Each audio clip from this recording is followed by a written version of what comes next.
तो radio activity के हम लोग थ्योरेटिकल क्वेश्चन प्रैक्टिस करेंगे। चैप्टर पूरा कंप्लीट हो चुका है, तो करना चाहिए आपको, इतने दिन हो गए।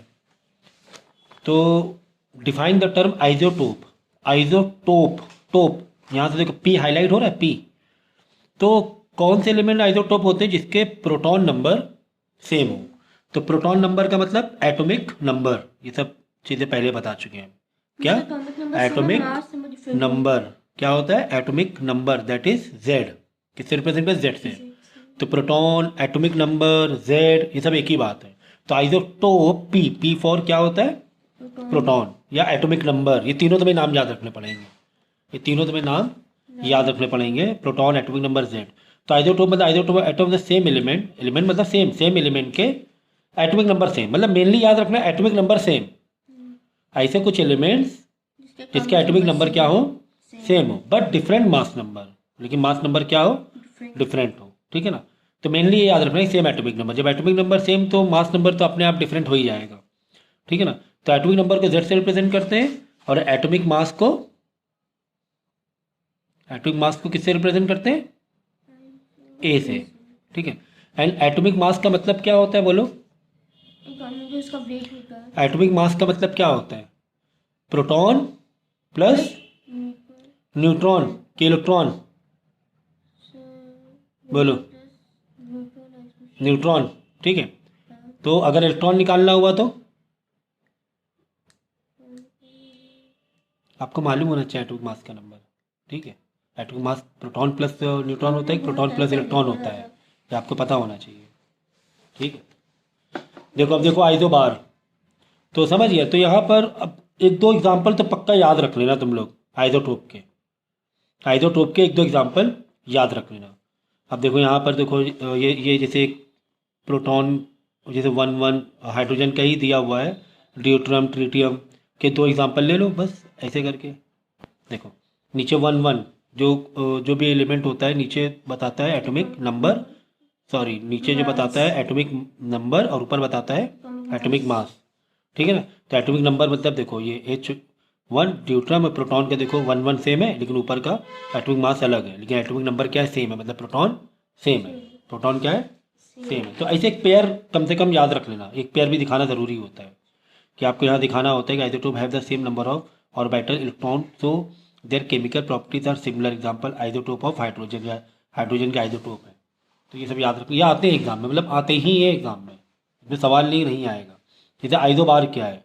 अब आइसो बार देखो क्या, आइसो बार तो the atom of different element which have the same mass number. देखो आइसो बार, बार आ ए आया, ए तो एटॉमिक मास नंबर ए।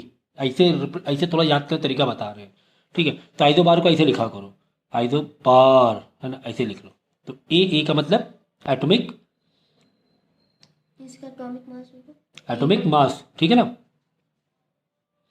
तो इसको बोलते हैं एटॉमिक मास। ठीक है? इसको बोलते हैं एटॉमिक नंबर, प्रोटॉन को बोलते हैं एटॉमिक नंबर। आइसो बार ऐसे लिखोगे, ए फॉर एटॉमिक मास। तो इसका मास नंबर या एटॉमिक मास सेम हो, एटॉमिक मास सेम हो बट डिफरेंट एटॉमिक नंबर, लेकिन एटॉमिक नंबर क्या हो? डिफरेंट हो। तो एटॉमिक मास सेम होगा तो एटॉमिक जो नंबर होगा वो ऑटोमेटिक डिफरेंट हो जाएगा। तो दोनों एक दूसरे के अपोजिट है। यहाँ पे सेम आइसोटोप में सेम प्रोटॉन यानी same atomic number, different mass number या एटॉमिक मास, और यहाँ पर एटॉमिक मास सेम लेकिन एटॉमिक नंबर डिफरेंट। ठीक है ना? आइसो बार में तो ऐसे वही ना, P for proton plus same proton but different कर दो एटॉमिक मास को। यहाँ पर iso bar A for atomic mass, A for atomic mass, तो एटॉमिक मास यहाँ सेम कर दो लेकिन उसी का अपोजिट एटॉमिक नंबर डिफरेंट कर दो बस। अब इसका पेयर तुम्हें याद रखना पड़ेगा। सो वाटर आइसो, नेक्स्ट देखो वाटर आइसो बार। तो एटॉमिक मास का नंबर, एटॉमिक मास का मतलब समझ गया, what is atomic mass? Proton plus neutron that is Z plus neutron. ठीक है ना? अगर किसी भी एलिमेंट में न्यूट्रॉन निकालना है तो प्रोटॉन इधर क्या हो जाएगा? माइनस हो जाएगा। तो ए माइनस जेड क्या आ जाएगा? न्यूट्रॉन आ जाएगा। तो ये चीज़ याद रखना। ठीक है? और किसी भी एलिमेंट में नीचे है ना जेड, यानी एटॉमिक नीचे जो रिप्रेजेंट होता है एटॉमिक नंबर की मास, एटॉमिक नंबर, तो एटॉमिक नंबर के लिए क्या दोगे? जेड दोगे, और ऊपर क्या दोगे? एटॉमिक मास ए दोगे। तो व्हाट इज एटॉमिक मास? मतलब ऊपर रिप्रेजेंट करता है प्रोटॉन प्लस न्यूट्रॉन दोनों, और नीचे रिप्रेजेंट करेगा ओनली न्यूट्रॉन। ओनली प्रोटॉन, नीचे क्या रिप्रेजेंट करेगा, ओनली प्रोटॉन, ऊपर प्रोटॉन प्लस न्यूट्रॉन दोनों, ठीक है ना। तो नीचे ओनली प्रोटॉन, ऊपर न्यूट्रॉन प्लस प्रोटॉन, ये चीज़ याद रखना। अब देखो, अब यहाँ पे लिख दिया वाटर आइसोबार। तो जिस तरह आइसोटोप है, आइसोटोप का एग्जैक्ट अपोजिट क्या है, आइसोबार है। तो आइसोबार तुम कैसे लिखोगे, ऐसे लिखना, आइसो और एक कैपिटल बना देना, आइसो एक कैपिटल बना देना, आइसो। हाँ, लगता है नींद मेरी उतरी नहीं है अभी। आइसोबार, ठीक है ना। तो ए हमने कैपिटल बना दिया। तो ए का मतलब सेम एटॉमिक मास, नंबर नहीं, atomic mass, same atomic mass, A mass, ठीक है ना। Isobar A atomic mass. देखो आइसोटोप पी आया ना, P for same proton number, same atomic number. Isobar A for atomic, same atomic mass, यानी ऊपर का सेम रहने वाला है। अब जैसे कि यहाँ पे बोले आइसोबार का मतलब, तो the atom of different element which have the same mass number. यहाँ पर देखो क्या है मालूम है, आइसोटोप में सेम एलिमेंट भी है और सेम एटॉमिक नंबर भी है, लेकिन यहाँ पर सेम एलिमेंट सेम नहीं रहेगा, डिफरेंट एलिमेंट रहेगा, और लेकिन मास नंबर सेम रहने वाला है। जैसे मैग्नीशियम सोडियम में ऊपर देखो 23 दोनों का जो एटॉमिक मास है वो सेम है, मतलब प्रोटॉन न्यूट्रॉन के प्लस करने में सेम आ रहा है, लेकिन नीचे का इसका प्रोटॉन अलग है और इसका प्रोटॉन अलग है, एटॉमिक नंबर अलग अलग है, दोनों के प्रोटॉन नंबर अलग अलग है, लेकिन दोनों को अगर प्लस करोगे तो ये भी 23 ये भी 23 है। बात समझ में आ गई।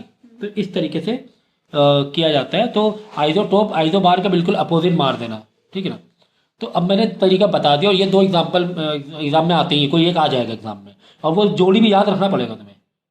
अगर 2 नंबर का आएगा बोलेगा कि एक एलिमेंट ये बताओ, पेयर बताओ, वन एग्जाम्पल बताओ, एग्जाम्पल तुम्हें बताना पड़ेगा। तो ये दोनों का एग्जाम्पल याद कर लेना। At what condition does the nucleus of atom become radioactive. अभी देखो कितना अच्छा क्वेश्चन है कि condition nucleus of an atom become radioactive, मतलब वो न्यूक्लियस है ना रेडियो एक्टिविटी करने लगेगा। इसका ये किस कंडीशन में कब ऐसा होता है, तो कब ऐसा होता है, the nucleus of an atom becomes radio active when the number of neutron exceed the number of proton. ये देखो भाई होता है क्या है, प्रोटॉन अगर स्टेबिलिटी न्यूक्लियस में कब होती है, जब प्रोटॉन और न्यूट्रॉन सेम होते हैं, सेम नंबर होते हैं दोनों के, न्यूट्रॉन और प्रोटॉन के। लेकिन रेडियो एक्टिव कब करने लगता है, जब न्यूट्रॉन बढ़ जाए, न्यूट्रॉन क्या हो जाए, जब प्रोटॉन से बढ़ जाएगा, बढ़ जाएगा। जब न्यूट्रॉन प्रोटॉन से बढ़ जाएगा, एक्सीड करेगा, तब वहाँ पे क्या होने लगेगी, इनस्टेबिलिटी बढ़ जाएगी। इनस्टेबिलिटी मतलब रेडियो एक्टिविटी होने लगेगी, ठीक है। When does the nucleus of an atom nucleus of an atom tend to be radioactive, same ही हो गया ये तो, nucleus of an atom same हो गया ना। What does nucleus of an atom, when does the nucleus of an atom tend to be radio, वही है। तो जब अनस्टेबल हो जाता है न्यूक्लियस, याद रखना न्यूक्लियस या न्यूक्लियस क्या हो जाए, अनस्टेबल हो जाए।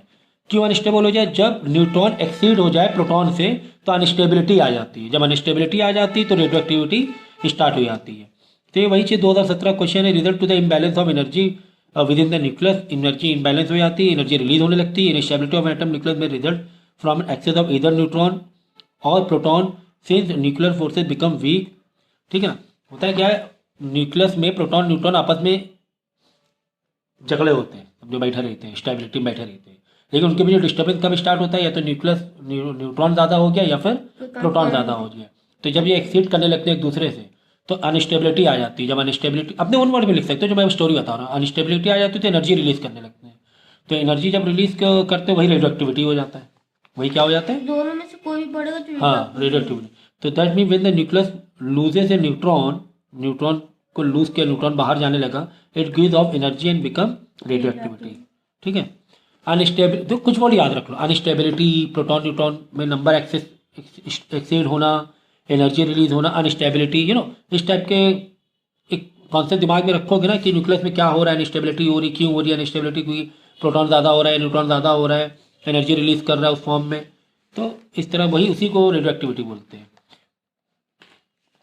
वाई इन हैवी न्यूक्लियई, जिसका न्यूक्लियर बहुत हैवी होता है, number of neutron is greater than number of proton, number of neutron ज़्यादा क्यों होता है, तो electrostatic repulsive forces between number of proton is very high, ठीक है। Electrostatic repulsive number very high nuclear due to presence of large number of proton, the attraction due to nuclear forces can not sustain so much the proton together in the nucleus. देखो भाई हमें पता है कि electrostatic force या तो attractive होता है या तो रिपल्सिव होता है। होता है क्या, रिपल्सिव कब होता है, जब सेम चार्ज होते हैं, पॉजिटिव पॉजिटिव तो, या फिर निगेटिव निगेटिव, यहाँ पर रिपल्सिव हो जाता है, एक दूसरे को दूर भगाने लगेगा, एक दूसरे को दूर भगाने लगेगा, ठीक है ना। और ये भी रिपल्सिव, दोनों ही रिपल्सिव हो जाएंगे, ठीक है। तो अट्रैक्टिव कब होगा, या तो प्लस माइनस रहेंगे तो अट्रैक्टिव होता है, अट्रैक्ट करेगा। So electrostatic forces between number of proton is very high in heavy nuclear due to presence of large number of proton. जब प्रोटॉन बहुत ज़्यादा होता है तो न्यूक्लियस जो होता है बहुत हैवी हो जाता है। The attraction due to nuclear forces can not sustain so much the proton together in the nucleus. तो जो अट्रैक्शन होता है वो उतना सस्टेन नहीं रह पाता है। The large number of neutron separate the proton and weakening the repulsion between them. इस वजह से यानी कि मेन की पॉइंट क्या है, मेन की पॉइंट ये है लार्ज नंबर ऑफ प्रोटॉन।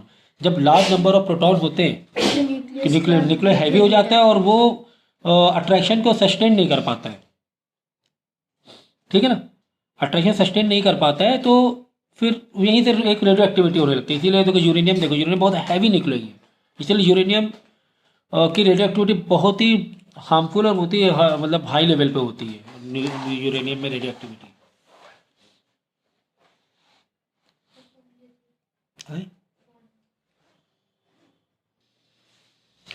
तो म्यूट कर दो नीचे, कहाँ पर थे हम लोग, समझ गए ना।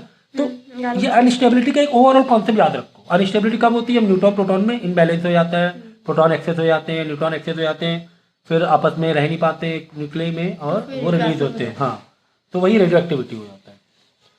When a radioactive substance is oxidize will there be any change in the nature of its radioactivity, ठीक है। Give reason for your answer. So there will be no change in the nature of its radioactivity because radioactivity is a nuclear phenomenon and oxidation is a chemical. तो oxidation क्या chemical process है, लेकिन radioactivity क्या है, nuclear phenomena है, ठीक है, nucleus से रिलेटेड है। सो कोई इफेक्ट नहीं पड़ेगा। सो इफ द अब बाद में give reason for your answer. If the nucleus has a greater number of proton, अगर न्यूक्लियस में प्रोटॉन ज़्यादा हो जाए न्यूट्रॉन से और वाइस वर्सा, या न्यूट्रॉन ज़्यादा हो जाए प्रोटॉन से, तो ओवरऑल कॉन्सेप्ट क्या याद रखो कि रेडियोएक्टिविटी कब होता है, जब प्रोटॉन ज़्यादा हो जाए या फिर अनस्टेबिलिटी हो जाती है। तो vice versa the nuclear forces become weak, तो nuclear forces become weak. Nuclear forces का मतलब होता है जो न्यूक्लियर, वो फोर्सेज जो न्यूक्लियस को बांध के रखें। तो अभी स्टेबल है, इकोटेंशन पेन है, पेन के अंदर जो भी है न्यूक्लियस के अंदर के एटम्स में, ये अभी अनस्टेबल, कोई रेडियोएक्टिविटी नहीं निकल रही है, ठीक है। अभी ये स्टेबिलिटी पूरा स्टेबल है, लेकिन जब प्रोटॉन या इसके न्यूट्रॉन इनबैलेंस हो जाएंगे या प्रोटॉन बढ़ गए या न्यूट्रॉन बढ़ गए तो अंदर इसको जो बांध के रखा हुआ था, क्या बांध के रखा हुआ था, न्यूक्लियर फोर्स करके एक एनर्जी होती है, वो इनको न्यूक्लियस को बांध के रखती है, वो बांध नहीं पाएगी, वो वीक हो जाते हैं और फिर रेडियो एक्टिविटी होने लगती है, ठीक है ना। तो आई थिंक अब काफ़ी है, रेडियो एक्टिविटी को बार बार मतलब कई बार मैंने समझा दिया है। A mixture of radio activity substance gives off 3 type of radiation. Mixture of radioactive substance give of 3 type of radiation. 3 type के रेडिएशन कौन से होते हैं, name the radiation which travel with the speed of light. Speed of light से कौन travel करता है, gamma ना। Name the radiation which has the highest ionising power. Highest ionising power किसके रहता है, अल्फा के पास रहता है। तो मतलब यार ये क्वेश्चन आने ही हैं, सवाल नहीं ना आए, मतलब ये आ जाएगा या तो आइसोटोप आइसोबार वाला आ जाएगा या तो ये वाले आ जाएंगे। तो बिल्कुल पक्का रखो कि यार ये मेरे 2 नंबर पक्के हैं इसमें, तो ठीक है ना।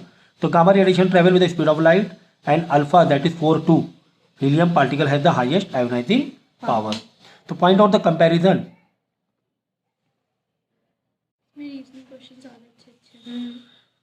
Ionizing power, point out the comparison ionising power अभी मैंने बता दिया, and penetrating power of alpha beta radiation. तो भाई ionising power of alpha radiation is nearly 100 time then the beta radiation, nearly 10,000 time the gamma. तो सबसे ज़्यादा ionising power किसके पास रहता है, अल्फा के पास रहता है, 100 टाइम्स ऑफ बीटा से 100 टाइम्स ज़्यादा। और तो बीटा रेडिएशन में क्या यूज होता है, मतलब बीटा रेडिएशन किस लिए होती है, अल्फा बीटा गामा रिलीज होता है जब रेडियो एक्टिविटी होती है, तीनों रिलीज होते हैं, ठीक है। और 10,000 टाइम ऑफ गामा रेडिएशन, मतलब अल्फा में इतना ज़्यादा आयोनाइजिंग पावर होता है, 10,000 टाइम्स ऑफ गामा और 100 टाइम्स ऑफ मतलब आयोनाइजिंग पावर। गामा में खराब, मतलब बहुत वीक होता है ना, अल्फा में सबसे ज़्यादा। और स्पीड में उल्टा पकड़ लो, स्पीड में पेनिट्रेटिंग पावर गामा का बहुत ज़्यादा होता है और अल्फा का सबसे वीक होता है। तो समझ गए ना भाई, आयोनाइजिंग एक तरफ लिख लो और एक तरफ लिख लो पेनिट्रेटिंग पावर या फिर स्पीड लिख लो, या पावरफुल कौन ज़्यादा है, ऐसे 2 बना लो। भाई आयोनाइजिंग में सबसे ज़्यादा किसके पास है, अल्फा। अल्फा के पास। मतलब और पेनिट्रेटिंग के लिए गामा। गामा। अब इसी का उल्टा मार लेना, क्या? पेनिट्रेटिंग सबसे वीक गामा का है, अल्फा का है ना? अगर ये गामा सबसे ज़्यादा है पेनिट्रेटिंग में तो अल्फा सबसे वीक है। अगर आयोनाइजिंग अल्फा सबसे ज़्यादा है तो गामा सबसे खराब। वीक। ये याद करने के तरीके हैं, यही होते याद करने के तरीके।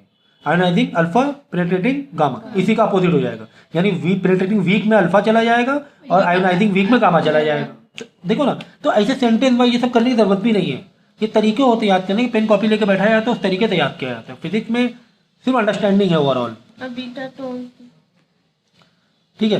Penetrating power, the penetrating power of alpha is 100 times that the beta particle. उल्टा हो जाएगा पेनिट्रेटिंग पावर। पेनिट्रेटिंग पावर जैसे कि आयोनाइजिंग पावर इसकी 100 टाइम ज़्यादा है बीटा से और 10,000 टाइम्स ज़्यादा है गामा से, किया आयोनाइजिंग पावर। तो उसी का उल्टा पेनिट्रेटिंग पावर 100 टाइम कम हो जाएगा। अल्फा का 100 टाइम पेनिट्रेटिंग पावर कम हो जाएगा बीटा से, और 1/10,000 टाइम कम हो जाएगा गामा से। मतलब उसी का अपोजिट मार देना है, समझ गए ना? मतलब गामा को हमें वीक, गामा में मजबूत कहाँ पे दिखाना है, सॉरी अल्फा को मजबूत कहाँ दिखाना है, आयोनाइजिंग में। अल्फा को कमजोर कहाँ दिखाना है, पेनिट्रेटिंग में। अगर तुम अल्फा से अल्फा और गामा के कॉम्पिटिशन ले लो, अल्फा को भी याद रख लो, आयोनाइजिंग अल्फा मतलब ionizing alpha, ionizing alpha, ionizing. तो आयोनाइजिंग अल्फा के लिए आयोनाइजिंग बना है, समझो, ऐसे याद करने तरीका बता रहे हैं। तो आयोनाइजिंग सबसे ज्यादा कौन है, अल्फा है। तो सबसे कमजोर कौन हो गया, गामा हो गया। अब एक कॉम्पिटिशन में आयोनाइजिंग, एक पेनिट्रेटिंग है, ठीक है। पावर कितना ज्यादा है, तो अब यानी कि ये वीक हो गया पेनिट्रेटिंग में, तो स्ट्रॉन्ग कौन हो गया, गामा। और 100 और 10,000 टाइम का फर्क है बीटा और गामा में। अगर ये 100 टाइम ज्यादा है बीटा से और 10,000 टाइम ज्यादा है गामा से, किसमें ज्यादा है, आयोनाइजिंग में ज्यादा है। अगर हम कह रहे हैं अल्फा आयोनाइजिंग में ज्यादा है, 100 का आंकड़ा याद रखना और 10,000 का आंकड़ा याद रखना। 100 टाइम ज्यादा है बीटा से, 10,000 टाइम ज्यादा है गामा से। किस चीज में ज्यादा है, आयोनाइजिंग में। अब उसी का अपोजिट मार लेना गामा के लिए। गामा पेनिट्रेटिंग ज्यादा है 100 टाइम, ऐसे आप याद कर सकते हो। या फिर अल्फा वीक है पेनिट्रेटिंग में 100 टाइम, 1/100 टाइम वीक है, या लिख देना 100 टाइम वीकर, 10,000 टाइम वीकर। तो 100 और 10,000 याद रखना। तो ओवरऑल समझ गया ना कि क्या दिमाग में तुम समझ रहे हो। तो इतना बड़ा ये सब करने की जरूरत ही नहीं है भाई, है ना? तो ये चीज समझो जरा। Alpha and beta are particle deflected and electric field और magnetic field, why gamma rays are not deflected in such field. तो हमें पता है कि अल्फा और गामा सबसे ज्यादा डिफ्लेक्ट कौन करते हैं भाई, ये याद रखना यार। क्या ग्राफ, ये अल्फा है, ये बीटा है। तो अल्फा ज्यादा डिफ्लेक्ट कर रहा है, बीटा कम। गामा तो कर ही नहीं रहा है, गामा तो कर ही नहीं रहा है, ठीक है ना? तो अल्फा ज्यादा डिफ्लेक्ट करता है। जल्दी आ गया आज, ठीक है।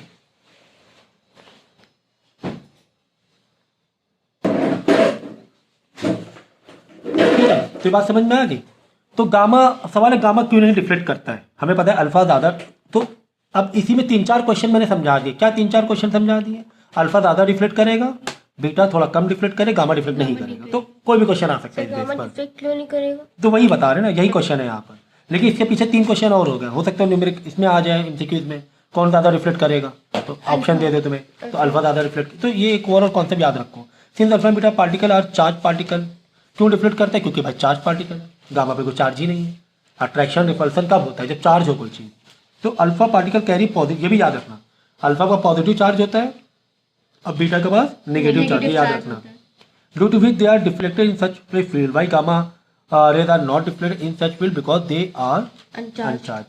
What happens to the atomic number of an element when it emits?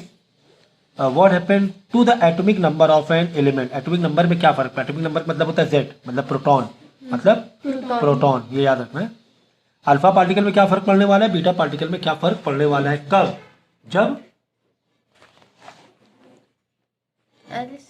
जब अल्फा और बीटा पार्टिकल एमिट हो। तो एटॉमिक नंबर में क्या फर्क पड़ेगा। So when alpha particle is emitted then atomic number decreases by 2। ये हमें पता है, जो पूरा रिएक्शन मैंने बताया था, है ना? यहाँ पे 2 लिखते हैं, यहाँ पे 4 लिखते हैं, ऐसे करके रिएक्शन होता है। नीचे का मतलब होता है प्रोटॉन एटॉमिक नंबर, ऊपर का मतलब होता है मास नंबर। तो प्रोटॉन यानी एटॉमिक नंबर में क्या फर्क पड़ता है, 2 निकल जाते हैं, मतलब 2 कम हो जाते हैं। और मास नंबर में क्या फर्क Mass पड़ेगा? number 4 चार। 4 कम हो जाएंगे, Decrease हो जाएगा। डिक्रीज बाई 4, ठीक है ना भाई। कोई एक एलिमेंट है, चलो ऐसे कोई एलिमेंट है, ठीक है ना, समझो कि Y यहाँ या पे X समझ लो। 30 था, यहाँ पे समझो 14 था समझो। तो अब 14 में 2 गया तो बचेगा नया वाला आगे, 12 यहाँ नीचे बचेगा 12, ऊपर बचेगा 26, मतलब है ना, कम हुआ ना, 2 एटॉमिक नंबर यानी कि 2 प्रोटॉन कम हुए और 4 एटॉमिक मास कम हुआ। सर लेकिन क्वेश्चन दिया गया था उसमें ये नंबर नहीं दिया गया था कि ये कितना रिड्यूस करना है, उसमें कैसे करेंगे फिर? तो वो हो ना, यहाँ पर ये दिया होगा ना, यहाँ पे लिखना भाई, यहाँ पूरे वो इक्वेशन बना, इसे यहाँ पे नंबर मिसिंग है, हाँ उसमें मिड में नंबर मिसिंग था। कहीं भी नंबर मिस हो सकता है, उससे कोई फर्क नहीं पड़ता। जैसे देखो, जैसे ये एक दिया हुआ है तुम्हें, एक रिएक्शन दिया हुआ है, ठीक है, 2 4 प्लस समझो ये तुम्हें ये भी नंबर मिस है, तो मान लो x, और ये भी नंबर मिस है, ठीक है ना। ऊपर की इक्वेशन अलग बना लो, नीचे की इक्वेशन अलग बना लो। कैसे बनाओगे? इसका मतलब होता है एरो मतलब इक्वल टू, एरो मतलब क्या होता है? Equal to. तो 14 इक्वल टू 2, ये देखो प्लस है ना, 2 प्लस वाई, नीचे नीचे ले रहे हैं। तो अब ये वाई में कितना होना चाहिए? क्या बच रहा है? तो 2 इधर आके माइनस हो जाएगा, 12 आया कि नहीं आया। इसी तरह ऊपर भी 30 एरो मतलब इक्वल टू 4 प्लस एक्स, हमें नहीं पता, 4 इधर आके माइनस हो जाएगा, 26 हो जाएगा इधर, ठीक है ना। अगर कुछ इस तरह आ जाए, हाँ इस तरह आ जाए, ऐसे करके एक बड़ा एक होल, मतलब 2 अल्फा अलग से पार्टिकल दे दे, 2 फिर 2 ये अलग, तो 4 फिर ये इनको अलग, करता है। हाँ प्लस, अब बीटा हमें नहीं पता, मतलब यहाँ पे बीटा मतलब एक कुछ एक एलिमेंट है, नॉट बीटा से बी वाई, ये फिल इन द ब्लैंक। तो हम क्या करें? इजी है बहुत यार। कैसे? ऊपर की क्वेश्चन बनाए, पहले पहले कुछ बना लो। 30 एरो मतलब इक्वल टू 2 इंटू 4 8, 8 प्लस और एक समय नहीं पता, 8 इधर के माइनस हो जाएगा। ठीक इसी तरह इसका भी हो जाएगा। तो ये अल्फा के लिए है, लेकिन बीटा जब इमिट होगा, बीटा का अलग होता है, -1 माइनस में होता होता है। है। तो अगर बीटा का दिया हुआ है ना, तो वो तो भी कोई टेंशन नहीं यार। देखो ये 14 था, ये 30 था, समझो बीटा -1 ये 0 होता है ना इधर, Yes. और यहाँ पे समथिंग चलो m है, कोई एक एलिमेंट m है जो कि हमें बताना है, फिल इन द ब्लैंक। तो हमें क्या दिक्कत है यार, हमने तो ऊपर वाली इक्वेशन बनानी आती है क्या, 30 एरो मतलब इक्वल टू, ठीक है, 0 प्लस एक्स, तो मतलब कुछ नहीं फर्क पड़ने वाला, ऊपर 0 है ना, 30 का 30 रहेगा, चलो अच्छी बात है। नीचे वाला देख लो 14, इसका मतलब होता है इक्वल टू, -1 नहीं रखो मेरे भाई, जो रखा है जो नंबर है वही रखो, कोई टेंशन नहीं है।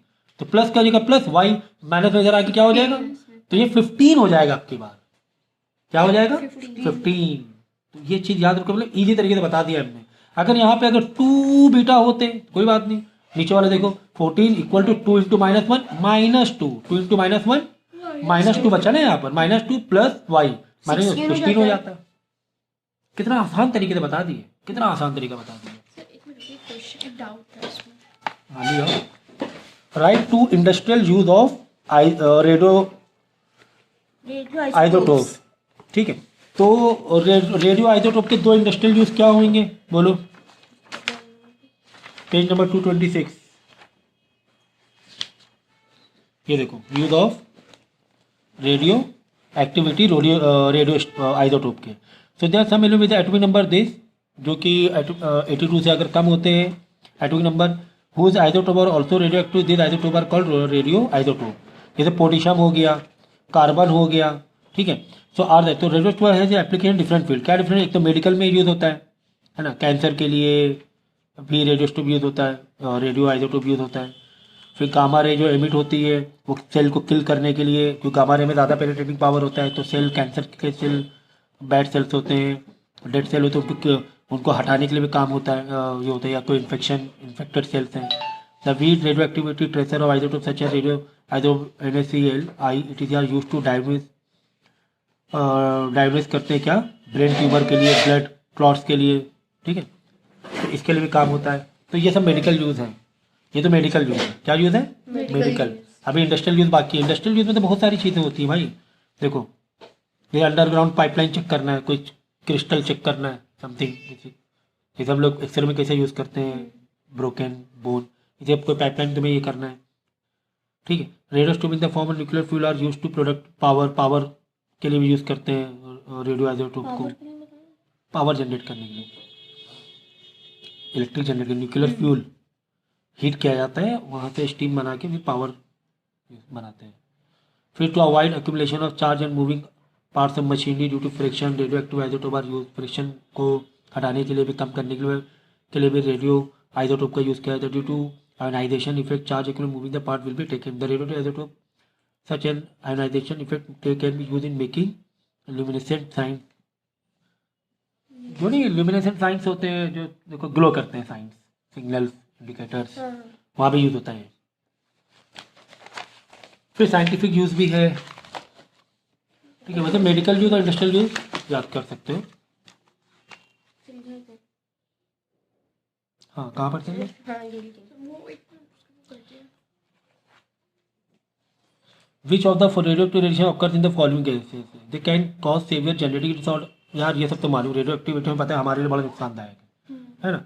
एक तो जेनेटिक डिसऑर्डर भी अब होते हैं इससे। आज तक भी देखो हिरोशिमा नागासाकी में जो भी एटॉमिक बम ब्लास्ट करवाया गया था, यूएसए ने किया था 1945 में, है ना। अभी तक के उसका ये इम्पैक्ट है और जेनेटिक डिसऑर्डर लोग पैदा होते हैं इतना रेडियो एक्टिविटी की वजह से, इतना इफेक्टेड है, ठीक है ना।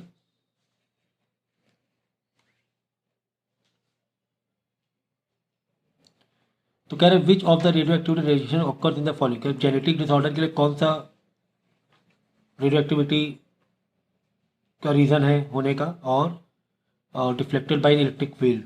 तो पता ही है हमें कि गामा रेडिएशन होता है ना, गामा सबसे खतरनाक होता है गामा रेडिएशन, ये जेनेटिक डिसऑर्डर को इफेक्ट डालता है। और अल्फा बीटा, अब यहाँ दूसरा वाला बोल रहा है इलेक्ट्रिक फील्ड से कौन डिफ्लेक्ट होता है, अभी बताया मैंने, इलेक्ट्रिक मैग्नेटिक फील्ड से कौन डिफ्लेक्ट करता है, अल्फा एंड बीटा, है ना। Alpha beta. तो बार बार वही क्वेश्चन को घुमा के आ रहे हैं ना, एक छोटी चीज़ के बार बार वही हम लोग को घूम घूम के पढ़ना पड़ रहा है, जरूरत नहीं है।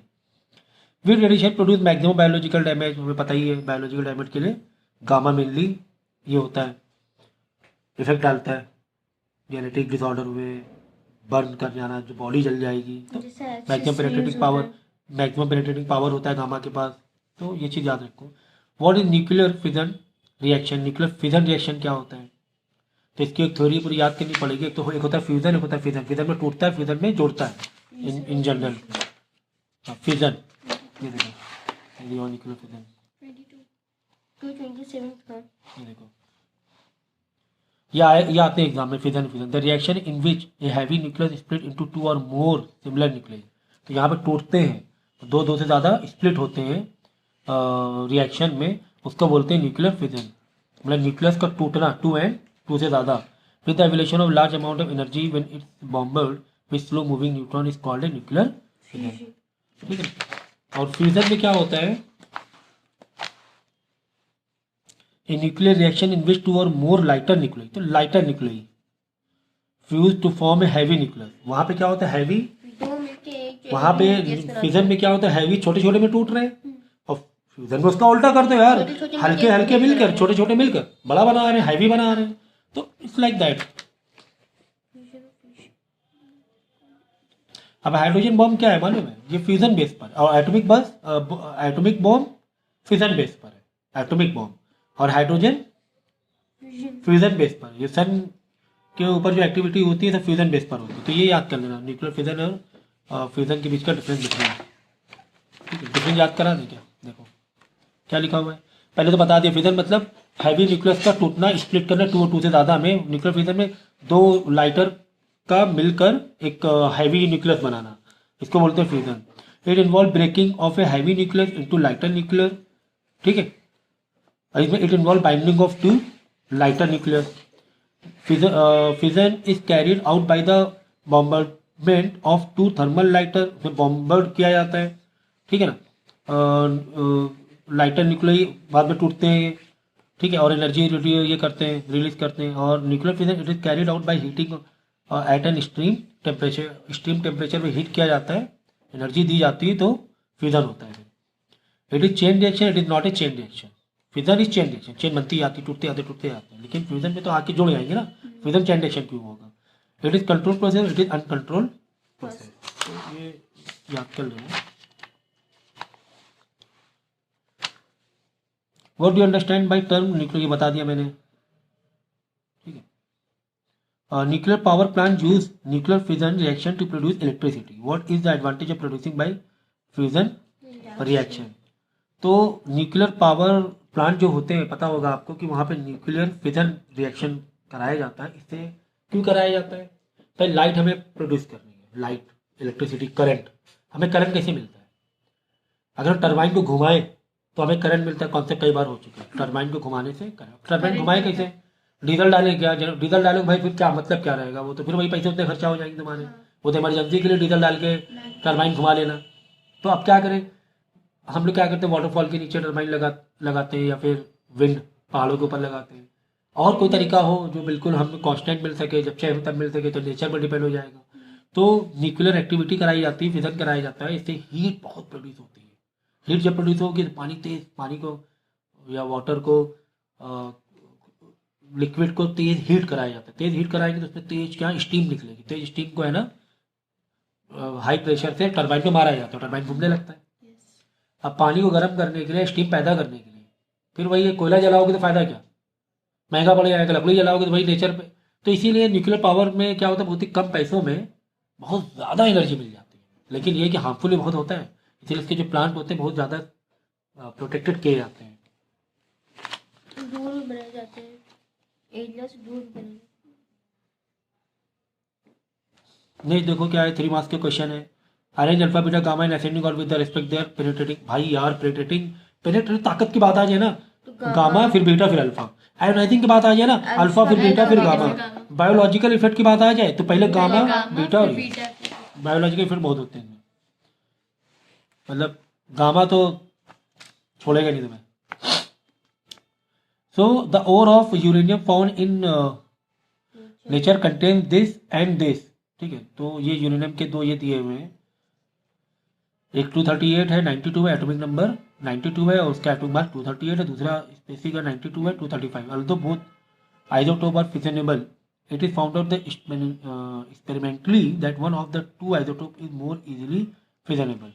तो जबकि दोनों ही क्या है, फिशनेबल है, लेकिन दोनों में से कोई एक है वो ज़्यादा इजी फिशनेबल, इजी टूट जाएगा, ऐसे बोला गया। तो कौन सा है दोनों में जो इजी फिशनेबल हो जाए, इजीली टूट जाए? तो वो कौन सा बताना है? फिर give reason for your answer. Answer के रीजन बताना है, राइट न्यूक्लियर रिएक्शन और न्यूक्लियर रिएक्शन बता देना। चलो, तो ये इजीली फ्यूजनेबल है। क्यों? पहली बात तो fission is uranium with the mass number this is possible only fast neutron, but the fission is uranium with the mass number this also possible in slow neutron. ठीक है, तो 235 मास नंबर कम है, तब थोड़ा सा लाइटर है comparatively तो 238 से। तो 235 वाले तोड़ना, फिजन करना ज़्यादा ईजी होगा कंपेरेटिवली 238 वाला। करेक्ट है ना? करेक्ट है। समझ गया ना कि कौन इजीली फिजनेबल, कौन इजी टूट जाएगा, ऐसे बोला गया है। अब रिएक्शन दिखा दो यार इसका। ये तो यार यूरेनियम के याद ही रख लो, नीचे 90 ऊपर 238, फिर एरो बना दो। यहाँ पे एक समझो अल्फा गया, अल्फा क्या तो नीचे 2 कम होंगे, है ना? तो अल्फा मतलब एक हीलियम गया तो नीचे 2 और ऊपर 4। ठीक है, तो यहाँ पे 92, यहाँ 234 बचा, यहाँ पे 90 बचा, वहाँ 234 बचा, है ना? तो ये यार बहुत बेसिक सी चीज़ है। What is mean bye radio activity? यार ये वही कई बार अभी स्टार्टिंग से एक्सप्लेन किया है कि किस तरह हैवी न्यूक्लियस टूटते हैं, तो बता देना। What is mean by nuclear waste? देखो न्यूक्लियर वेस्ट, देखो radioactive spontaneous process by which nucleus of unstable atom decay by emitting radiation such as alpha beta gamma. अब इसको अपनी लैंग्वेज में लिख दो, the emission of alpha beta gamma from the heavy nucleus, heavy and unstable nucleus called radioactivity. लो और easy हो गया। Emission of alpha beta gamma from the heavy unstable nucleus is called radioactivity. So nuclear waste is the metal which remains after use of, हाँ अब देखो nuclear waste क्या है? nuclear waste is the metal which remains after use of radioactivity. पहले तो waste क्या होता है? यूज होने के बाद समथिंग वेस्ट निकलता है। तो आधी लाइन तो वैसे ही याद होगी तुम्हें कि after use of radioactivity the element या rest remaining element that is such as alpha beta gamma are particle in form of radiation. यही वेस्ट होता है। तो अल्फा बीटा गामा निकलते हैं ना, जो रेस निकलती है वो हाँ, waste। जो एनर्जी रिलीज होती है। Nuclear waste must be put in thick cast, हाँ क्या बोला, suggest effective process of the safe disposal of nuclear waste. Safe disposal कैसे हो सकता है? तो यहाँ पर एक चीज़ बताई गई कि एक कैस्क में जो डम्बल शेप का स्ट्रक्चर होते हैं, ऐसे ऐसे कोई स्ट्रक्चर होते हैं, then after buried in the specially constructed deep underground store, ठीक, अंदर खड्डे में गहराई में स्टोर कर दिए जाते हैं, फेंक दिए जाते हैं, पैक कर दिए जाते हैं। रेडिएशन से नुकसान नहीं होगा। देंगे तो फिर हार्मफुल नहीं होगा। हाँ, रेडिएशन चारों तरफ फैलेगी, एटमॉस्फेयर में नुकसान नहीं होगा उनका हम लोगों के ऊपर। अभी तो इतने सारे नुकसान बताए।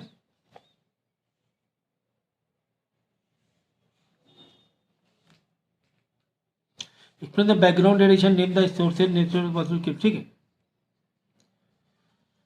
छोड़ो इसे।